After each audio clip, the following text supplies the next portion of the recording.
इतनी बड़ी जिम्मेदारी, आई थिंक जिम्मेदारियां आने तो उसके बाद बात करेंगे, खुशियां आने के बाद मनाई जाती है तो ज़्यादा अच्छी लगती है। एक कलाकार के तौर पे आप इन्हें क्या सुझाव देंगे कि प्रोड्यूसरों के लिए आप ये काम कीजिए, क्योंकि आप जो है एक कलाकार। पहले तो ये बातें करने से पहले मुझे बहुत बार सोचना पड़ेगा, क्योंकि जब भी कोई कलाकार के साथ प्रोड्यूसर बात करता है तो पहले यही लाइन निकलती है, देखो बजट बड़ा कम है हमारा तो पहले तो उसके ऊपर काम किया जाए। और नहीं, I think I will say producers का काम इतना आसान नहीं होता, let's be very honest and practical. और जिस तरह से काम किया जाता है और जिस तरह से कोऑपरेट करने के लिए एक दूसरे को समझने, कई बार उनकी पोजीशन भी बहुत ऑकवर्ड हो जाती है। And I would say producer is the one who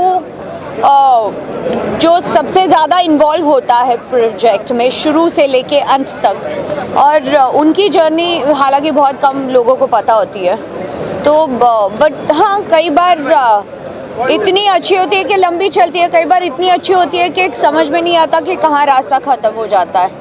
तो यही कहना चाहूँगी कि डेफिनेटली ये चुनाव आसान नहीं है, क्योंकि पहली बात तो ये एक कोविड का एक ऐसा बुरा समय आया और उसके बाद आई थिंक 3 साल के बाद हो रहा ना election, if I am not. तो आई थिंक सबको इस चीज़ का बहुत इम्पोर्टेंस रखना चाहिए। एंड दूसरी इम्पोर्टेंट बात ये कि फेडरेशन जैसे कि हमारा एक संस्था जिसे हम कहते हैं, उसकी भी एक इज्जत रख के ना सबको पहले तो वोट करने के लिए आना चाहिए पर्सनली, एंड वैल्यू करनी चाहिए इस चीज़ की। And that's it, I will not say more than this.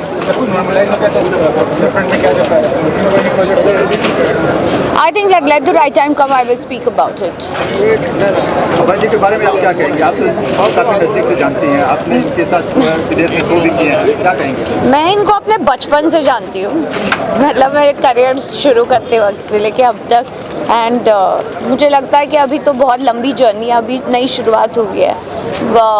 But he is a family friend, and I would say he is a family, क्योंकि कई बार ऐसा हुआ है कि गाइडेंस की ज़रूरत पड़ती है, कई बार ऐसा होता है कि आपको लगता है कि आप अकेले होते हो, but there are people around you, तो उनमें से एक है। हाँ, ज़्यादा शोषा नहीं करते, बिन कहे बहुत सारी चीज़ों आपको हेल्प करते रहते।